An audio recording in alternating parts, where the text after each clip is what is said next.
السلام علیکم ورحمۃ اللہ تعالی وبرکاتہ۔ ناظرین اور سامعین کرام، تحسینی فاؤنڈیشن کے آن لائن اسلامک کلاسز میں آپ کا خیر مقدم ہے۔ آج کلاسز کا پہلا دن ہے، پہلا کلاس ہے، تو بہتر سمجھتا ہوں کہ علم دین کی اہمیت پر بھی کچھ بتایا جائے۔ حدیث پاک میں ہے، طلب العلم فریضۃ علی کل مسلم و مسلمہ۔ علم دین سیکھنا ہر مسلمان مرد اور عورت پر فرض ہے۔ اس حدیث پاک سے ہمیں تعلیم ملتی ہے کہ ہم سب علم دین حاصل کریں۔ علم دین سیکھنا ہر مسلمان مرد اور عورت پر فرض قرار دیا گیا۔ کتنا فرض ہے علم دین سیکھنا؟ کیا ہر کسی کا عالم دین بننا ضروری ہے؟ نہیں، بلکہ جس کو جتنی ضرورت ہوتی رہے اتنا علم دین سیکھنا اس پر فرض ہے۔ جیسے جب کوئی شخص بالغ ہوا تو اب اس پر نماز فرض ہو گئی، تو اب اس کے لیے نماز کے مسائل کا سیکھنا فرض ہو گیا۔ اب اس کے لیے ضروری ہے کہ وہ نماز کے مسائل سیکھے۔ رمضان کے روزے آئے، بالغ ہونے کے بعد رمضان کا مہینہ آیا، تو اب اس پر روزوں کے مسائل کا سیکھنا فرض ہو گیا۔ اتنا پیسہ ہو گیا کہ مالک نصاب ہے، اب زکوٰۃ فرض ہو گئی، تو اب اس پر زکوٰۃ کے مسائل کا سیکھنا فرض ہو گیا۔ تو جس طرح جیسے جس کو جو ضرورت پڑتی رہے اس کے مسائل کا سیکھنا ہر انسان پر ضروری اور فرض قرار دیا گیا۔ ہم ان کلاسز میں دینی ضروری مسائل کو بیان کریں گے جن کا سیکھنا ہر مسلمان مرد و عورت کے لیے ضروری ہے۔ کچھ علم وہ ہے جس کے ذریعے جن کا تعلق اعمال سے ہوتا ہے، جیسے کہ نماز کے مسائل کا علم، روزے کے مسائل کا علم، زکوٰۃ کے مسائل کا علم، اور کچھ چیزیں وہ ہیں جن کا تعلق عقائد سے ہوتا ہے، ایمان سے ہوتا ہے، یعنی عقائد کا علم۔ تو ہم پہلے عقائد کو بیان کریں گے، کیونکہ اعمال کا دار و مدار ایمان پر ہے۔ اگر ایمان سلامت ہے تبھی اعمال کارآمد ہیں، ورنہ بغیر ایمان کے اعمال منہ پر مار دیے جائیں گے۔ تو اس وجہ سے ہم پہلے عقائد کو ذکر کریں گے، کیونکہ عقائد کا درست ہونا سب سے پہلے ہے۔ تو ہم پہلے عقائد کو بیان کریں گے، اس کے بعد طہارت، نماز، روزہ، زکوٰۃ، حج، ان کے مسائل کو بیان کریں گے۔ آئیے کچھ اس کے بارے میں بھی جان لیں جس کے ذریعے یہ پروگرام منعقد ہو رہا ہے، یعنی تحسینی فاؤنڈیشن کے بارے میں۔ تحسینی فاؤنڈیشن 20 اپریل 2008 کو قائم ہوا۔ اس کے اغراض و مقاصد کچھ اس طرح ہیں کہ مسلمانوں میں مذہبی رجحان پیدا کرنا، انہیں فرائض اور واجبات کی ادائیگی کی ترغیب دلانا، مسلمانوں کو دلوں میں عشق رسول صلی اللہ تعالی علیہ وسلم اور نبی اکرم صلی اللہ تعالی علیہ وسلم کی پیروی کا جذبہ بیدار کرنا، عام زبان میں مذہبی کتابیں شائع کرنا، جگہ جگہ دینی پروگرام کرنا، اسکول اور کالج میں پڑھنے والے نوجوانوں کے لیے دینی پروگرام کرنا، چھوٹے بچوں کے لیے اسلامی معلوماتی انعامی مقابلے کا پروگرام کرنا۔ 2008 سے تحسینی فاؤنڈیشن اپنے ان اغراض و مقاصد کو پورا کرنے کے لیے سرگرم عمل ہے، اور اب تک تحسینی فاؤنڈیشن کی جانب سے 1 درجن سے زائد دینی کتابیں شائع ہو چکی ہیں، 100 سے زائد مضامین شائع ہو چکے ہیں، اور ہر سال اسکول اور کالج میں پڑھنے والے نوجوانوں کے لیے اسلامی معلومات کا پروگرام منعقد کیا جاتا ہے۔ اسی طرح ہر سال حضرت خواجہ غریب نواز رحمۃ اللہ تعالی علیہ کے عرس کے موقع پر چھوٹے بچوں کی دینی تربیتی ورکشاپ بھی لگائی جاتی ہے، جس میں ان کو دینی باتیں سکھائی جاتی ہیں۔ اس کے علاوہ وقت پر اور بھی دینی پروگرام تحسینی فاؤنڈیشن کی جانب سے ہوتے آئے ہیں۔ آپ لوگ بھی تحسینی فاؤنڈیشن سے جڑ کر تحسینی فاؤنڈیشن کے دینی کاموں میں شریک ہوں۔ اب شروع کرتے ہیں کلاس کا پہلا ٹاپک، یعنی عقائد۔ عقیدہ جو بنائے عقد سے، جس کا معنی گانٹھ گھرا کے آتے ہیں، اور عام طور پر عقیدہ بولا جاتا ہے کہ ہمارا یقین کسی کے بارے میں کس طرح ہے، اور اصطلاح میں عقیدہ کہتے ہیں کہ جن چیزوں کے لیے ایمان کے لیے جن چیزوں کا ہونا ضروری ہے ان پر یقین رکھنا۔ تو سب سے پہلے ہم اللہ تبارک و تعالیٰ کے بارے میں عقیدے کو بیان کریں گے۔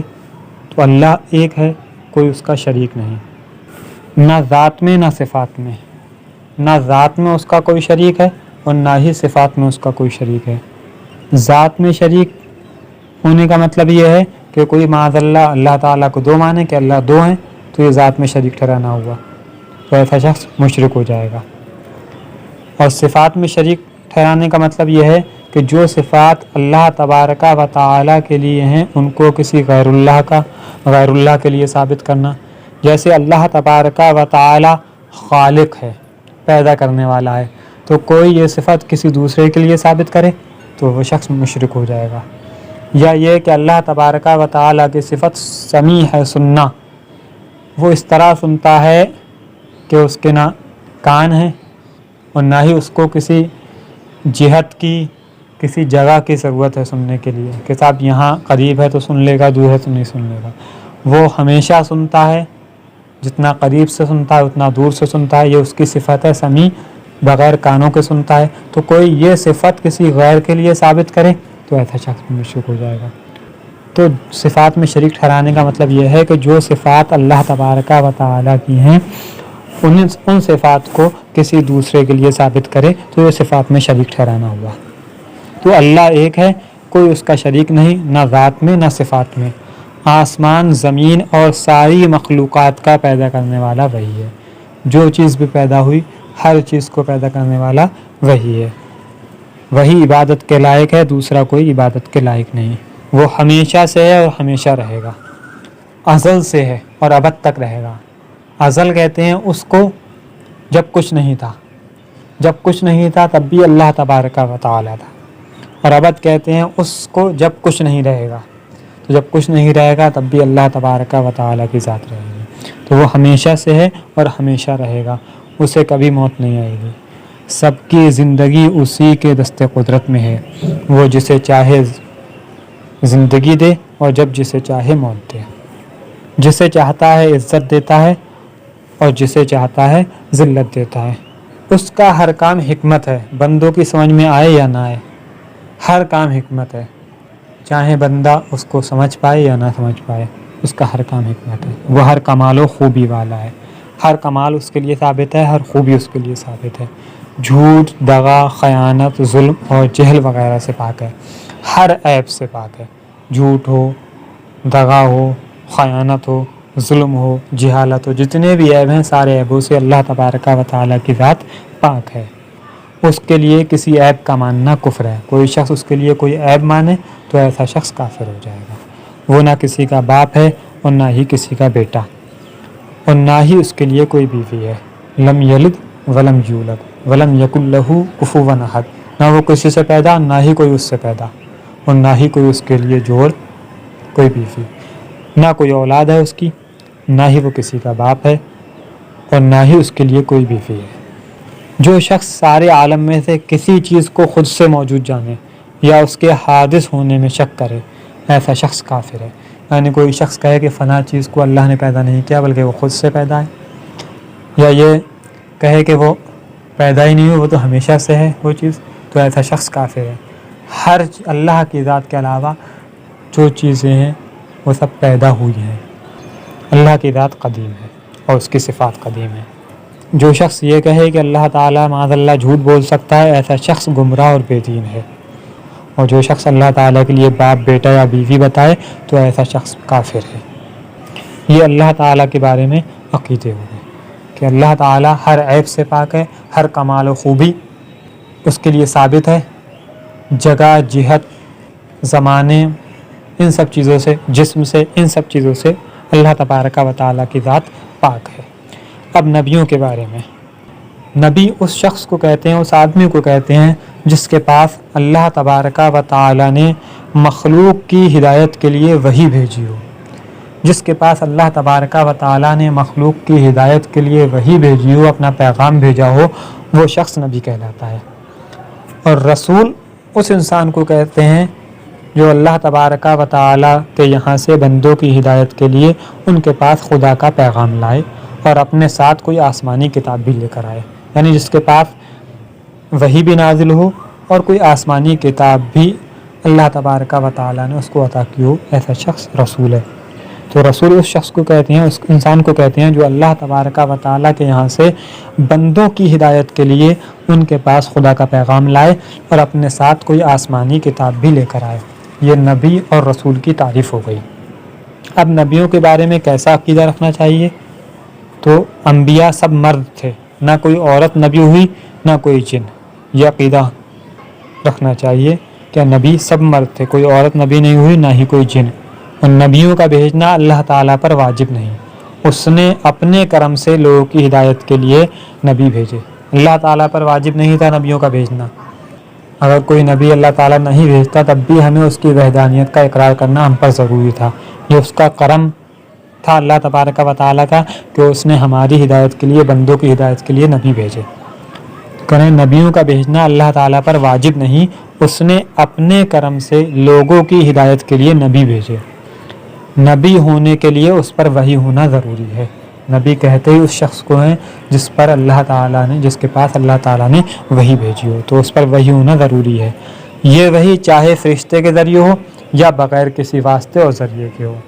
وحی فرشتے کے ذریعے بھی آتی ہے کبھی، اور کبھی بغیر واسطے کے بھی آئی ہے۔ تو چاہے وحی وہ فرشتے کے ذریعے آئی ہو یا بغیر کسی واسطے یا ذریعے کے آئی ہو، لیکن وحی کا ہونا نبی کے لیے ضروری ہے کہ اس پر وحی نازل ہوئی ہو۔ نبوت ایسی چیز نہیں کہ آدمی عبادت یا محنت کے ذریعے حاصل کر سکے، بلکہ یہ محض اللہ تبارک و تعالیٰ کی دین ہے، جسے چاہتا ہے اپنے کرم سے دیتا ہے۔ یعنی نبوت کوئی ایسی چیز نہیں کہ انسان محنت کر کے، عبادت کر کے حاصل کر لے، بلکہ یہ اللہ تبارک و تعالیٰ کی عطا ہے، اس کی دین ہے۔ اللہ تعالیٰ جسے چاہتا ہے اسے عطا کرتا ہے اپنے کرم سے۔ نبی کا معصوم ہونا ضروری ہے۔ معصوم کسے کہتے ہیں اس کو سمجھ لیجئے۔ معصوم اس کو کہتے ہیں جس سے گناہ کا ہونا محال ہو، یعنی گناہ ہو ہی نہیں سکتا۔ معصوم اس کو کہتے ہیں جس سے گناہ کا ہونا محال ہو، یعنی گناہ ہو ہی نہیں سکتا ہو اس سے، اس کو معصوم کہتے ہیں۔ نبیوں کا معصوم ہونا ضروری ہے۔ اسی طرح معصوم ہونے کی خصوصیت فرشتوں کے لیے بھی، یعنی فرشتے بھی معصوم ہوتے ہیں۔ نبیوں اور فرشتوں کے علاوہ کوئی معصوم نہیں۔ نبی اور فرشتے معصوم ہوتے ہیں، سارے انبیاء، سارے نبی اور سارے فرشتے معصوم ہیں۔ نبیوں اور فرشتوں کے علاوہ کوئی معصوم نہیں۔ کچھ لوگ اماموں کو نبیوں کی طرح معصوم سمجھتے ہیں، یہ گمراہی اور بددینی ہے۔ انبیاء اور فرشتے ان کے علاوہ کوئی معصوم نہیں۔ اللہ تبارک و تعالیٰ کے ولی، صحابہ، جو بھی مقرب بندے ہیں اللہ کے، اللہ تبارک و تعالیٰ نے ان کو گناہوں سے محفوظ رکھا، لیکن وہ معصوم نہیں۔ معصوم صرف انبیاء کرام اور فرشتے ہیں۔ نبیوں کے معصوم ہونے کا مطلب یہ ہے کہ ان کی حفاظت کے لیے اللہ تعالیٰ کا وعدہ ہے، اس لیے شریعت کا فیصلہ ہے کہ ان سے گناہ کا ہونا محال اور ناممکن ہے، ان سے گناہ ہو ہی نہیں سکتا۔ اللہ تعالیٰ اماموں اور بڑے ولیوں کو بھی گناہوں سے بچاتا ہے، مگر شریعت کی روشنی میں ان سے گناہ کا ہو جانا محال نہیں۔ یعنی اللہ تبارک و تعالیٰ نے ان کو گناہوں سے بچایا، یہ محفوظ رہے، لیکن یہ معصوم نہیں۔ شریعت کی روشنی میں ان سے گناہ کا ہو جانا محال نہیں۔ کوئی امتی علم، عبادت اور نیکیوں میں نبی سے نہیں بڑھ سکتا، بلکہ برابر بھی نہیں ہو سکتا۔ کوئی امتی کتنا ہی بڑا عالم ہو، کتنا ہی بڑا عبادت گزار ہو، کتنا ہی زیادہ نیکیاں کرنے والا ہو، کوئی بھی امتی علم میں، عبادت میں، نیکی میں کسی بھی طرح کسی نبی کے سے نہیں بڑھ سکتا، بلکہ برابر بھی نہیں ہو سکتا۔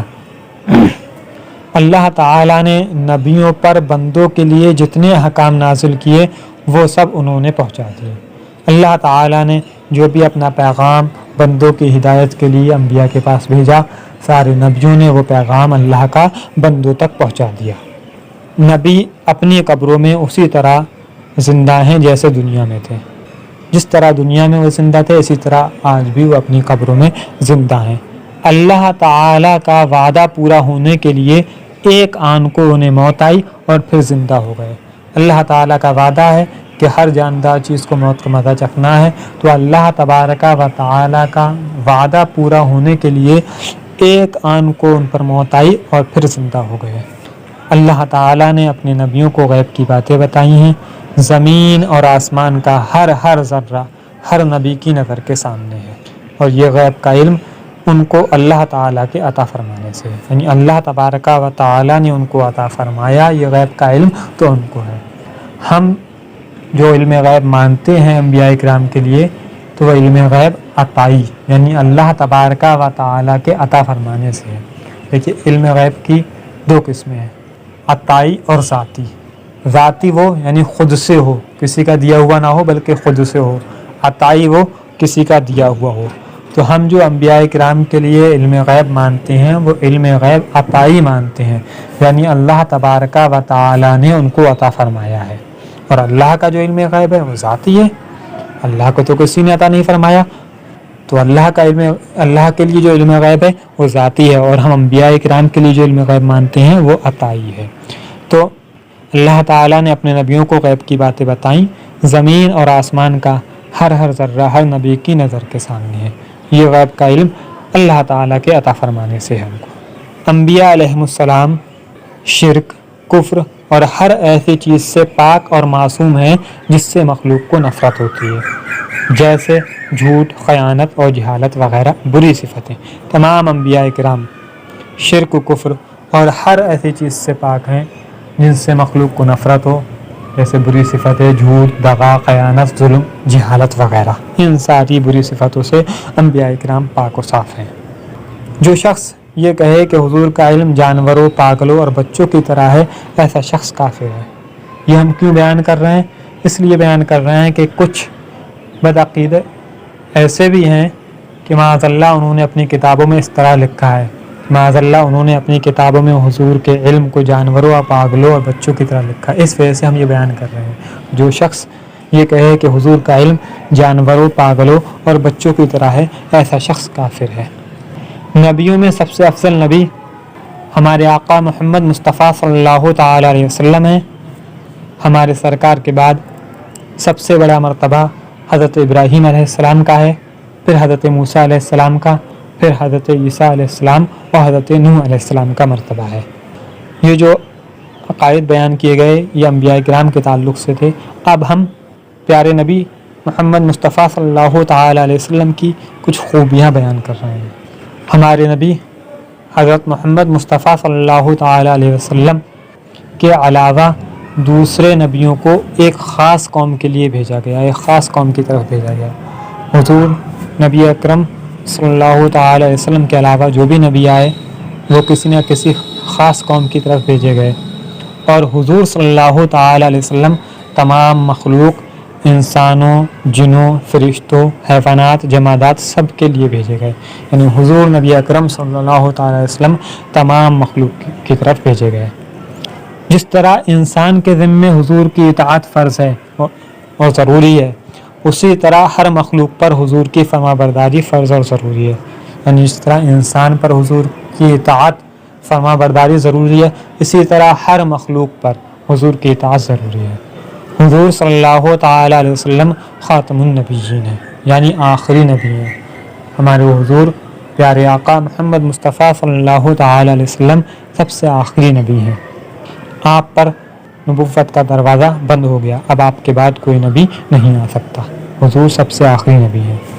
اللہ تعالیٰ نے نبوت کا سلسلہ حضور صلی اللہ تعالیٰ علیہ وسلم پر ختم فرما دیا، حضور کے زمانے میں یا ان کے بعد کوئی نبی نہیں ہو سکتا۔ اللہ تعالیٰ کی تمام مخلوقات سے حضور صلی اللہ تعالیٰ علیہ وسلم افضل ہیں، یعنی اللہ تبارک و تعالیٰ نے جتنی بھی مخلوقیں پیدا کی، جتنے بھی مخلوقیں ہیں اللہ تبارک و تعالیٰ کی، ان تمام سے حضور نبی اکرم صلی اللہ تعالیٰ علیہ وسلم افضل ہیں۔ کہ اوروں کو جو کمالات ملے وہ حضور نبی اکرم صلی اللہ تعالیٰ علیہ وسلم میں وہ سب اکٹھا کر دیے گئے، اور ان کے علاوہ حضور کو وہ کمالات ملے جن میں کسی کا حصہ نہیں، بلکہ اوروں کو جو کچھ ملا حضور کو طفیل میں بلکہ حضور کے مبارک ہاتھوں سے ملا۔ جس کو جو بھی کمالات ملے وہ کمالات حضور نبی اکرم صلی اللہ تعالیٰ علیہ وسلم میں اکٹھا کر دیے گئے، اور اس کے علاوہ حضور کو اور وہ کمالات ملے جن میں کسی اور کا کوئی حصہ نہیں ہے، اور جتنے بھی جو کمالات جس کو ملے وہ حضور نبی اکرم صلی اللہ تعالیٰ علیہ وسلم کے طفیل ملے، بلکہ حضور نبی اکرم صلی اللہ تعالیٰ علیہ وسلم کے مبارک ہاتھوں سے ملے۔ حضور جیسا کسی کا ہونا محال ہے، محال مطلب ہو ہی نہیں سکتا، حضور کے جیسا کوئی ہو ہی نہیں سکتا، حضور کے جیسا کسی کا ہونا محال ہے۔ حضور نبی اکرم صلی اللہ تعالیٰ علیہ وسلم کو اللہ تعالیٰ نے محبوبیت کبریٰ سے نوازا ہے، یہاں تک کہ تمام مخلوق اللہ تعالیٰ کی رضا چاہتی ہے، اور اللہ تبارک و تعالیٰ حضور نبی اکرم صلی اللہ تعالیٰ علیہ وسلم کی رضا چاہتا ہے، یعنی تمام مخلوق یہ چاہتی ہے کہ اللہ کی رضا حاصل ہو جائے مجھے، اور اللہ جو ہے یہ چاہتا ہے، اللہ نبی اکرم صلی اللہ علیہ وسلم کی رضا چاہتا ہے۔ حضور صلی اللہ تعالیٰ علیہ وسلم نے اللہ تبارک و تعالیٰ کا جمال اپنے سر کی آنکھوں سے دیکھا، اور اللہ کا کلام بنا کسی ذریعے کے سنا۔ شب معراج حضور نبی اکرم صلی اللہ تعالیٰ علیہ وسلم آسمانوں پر تشریف لے گئے، اور حضور نبی اکرم صلی اللہ تعالیٰ علیہ وسلم نے اللہ تبارک و تعالیٰ کا جمال اپنے سر کی آنکھوں سے دیکھا، اور بغیر کسی ذریعے کے اللہ تبارک و تعالیٰ کا کلام سنا، اور زمین و آسمان کے ہر ذرے کو تفصیل سے دیکھا۔ قیامت کے دن شفاعت کبریٰ کا مرتبہ حضور نبی اکرم صلی اللہ تعالیٰ علیہ وسلم کے ساتھ خاص ہے، یعنی حضور نبی اکرم صلی اللہ تعالیٰ علیہ وسلم کو قیامت کے دن شفاعت کبریٰ کا مرتبہ دیا جائے گا، کہ حضور نبی اکرم صلی اللہ تعالیٰ علیہ وسلم لوگوں کی شفاعت فرمائیں گے، اس کے بعد اوروں کو شفاعت کرنے کا حق ملے گا۔ حضور کی فرمانبرداری اللہ تعالیٰ کی فرمانبرداری ہے۔ من یطع الرسول فقد اطاع اللہ، اللہ فرماتا ہے جس نے رسول کی اطاعت کی، جس نے رسول کی پیروی کی، گویا کہ اس نے اللہ کی پیروی کی۔ تو حضور کی فرمانبرداری اللہ تعالیٰ کی فرمانبرداری ہے۔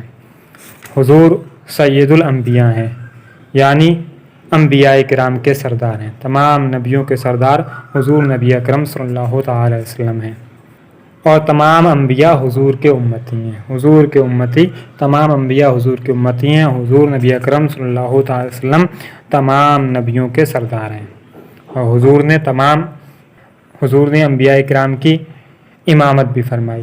جب مسجد اقصی شب معراج کو گئے، مسجد اقصی تشریف لے گئے، تو مسجد اقصی میں انبیاء کرام کی امامت حضور نبی اکرم صلی اللہ تعالیٰ علیہ وسلم نے فرمائی۔ آج کی کلاس میں بس اتنا ہی، آج پہلا کلاس تھا، سے آج کی کلاس میں بس اتنا ہی۔ انشاءاللہ اگلی کلاس میں پھر ملاقات ہوگی۔ آپ سے سبھی سے گزارش کرتا ہوں کہ آپ لوگ اس کو بغور سنیں، اگر آپ کو کچھ پوچھنا ہو یا اگر آپ کو کچھ سمجھ میں نہ آیا ہو تو آپ جو ہے کمنٹ میں اپنا سوال رکھ سکتے ہیں، انشاءاللہ اس کا جواب دیا جائے گا۔ اگلی کلاس تک کے لیے اللہ حافظ، السلام علیکم ورحمۃ اللہ تعالی وبرکاتہ۔ آخر میں آپ سبھی سے گزارش کروں گا کہ اگر آپ نے ابھی تک ہمارا چینل سبسکرائب نہیں کیا ہے تو ابھی یوٹیوب پر تحسینی فاؤنڈیشن کے چینل کو سبسکرائب کریں اور بیل آئیکن کو بھی دبائیں، ہر آنے والی نئی ویڈیو کا نوٹیفیکیشن آپ کو ملتا رہے۔